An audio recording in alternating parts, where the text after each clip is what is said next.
0 o'clock, and 2 seconds someone says something unkind, a stranger cuts in line, a loved one pushes your buttons again, and before you even know it, you react. The words fly out, the face tightens, the energy shifts. This is how most of us live, caught in an endless loop of action and reaction.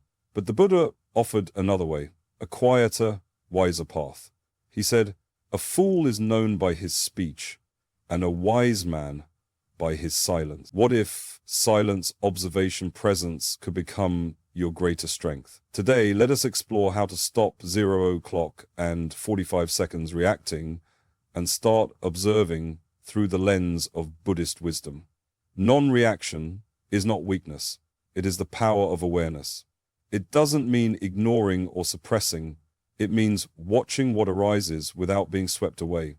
In Buddhism, this quality is known as equanimity, the calm strength of remaining centered even when storms swirl around you. Imagine a pond. When its surface is still, it reflects the sky perfectly. When agitated, the reflection disappears.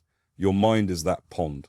Non-reaction allows clarity. Reaction, 0, 1, 1, 32 seconds, clouds everything. A monk once said, "Why should I let another's anger control my peace?"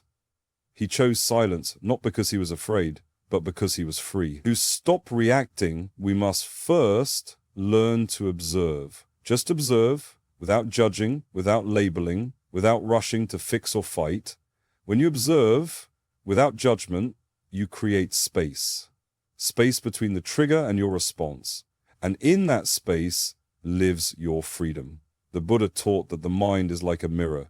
It reflects everything, but at 0.8 on 16 seconds holds on to nothing. Can you become the mirror?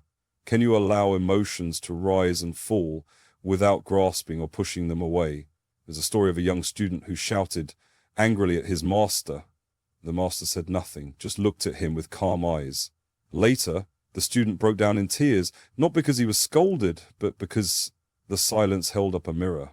He saw himself clearly.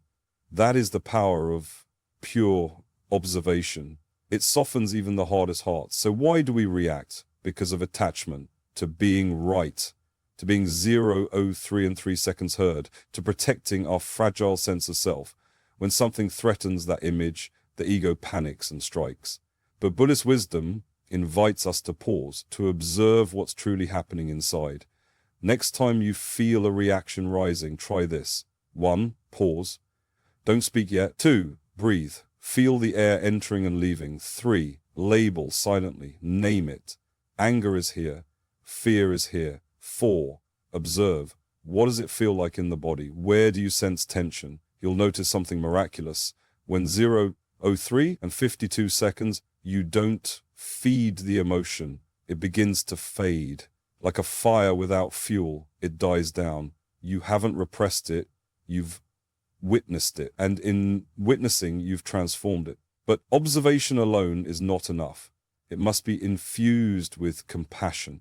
When you observe someone lashing out, remember they too are caught in their own suffering. They too are reacting from pain. Compassion doesn't mean agreeing, it means choosing not to add more fire to the world. As the Buddha taught, hatred does not cease by hatred, 0.04 and 33 seconds, but only by love. This is the eternal law. The moment you observe with compassion, you begin to heal not just yourself, but everyone around you. So how do we stop reacting and start observing? We pause, we breathe, we watch. We choose presence over impulse, stillness over drama, wisdom over ego. You don't need to win every argument. You don't need to explain your truth to everyone. Sometimes the most powerful act is to simply remain silent and still and clear. This week, when tension arises, pause. 0.5 and 21 seconds, feel your breath and let the silence speak first. Because peace does not come from changing the world.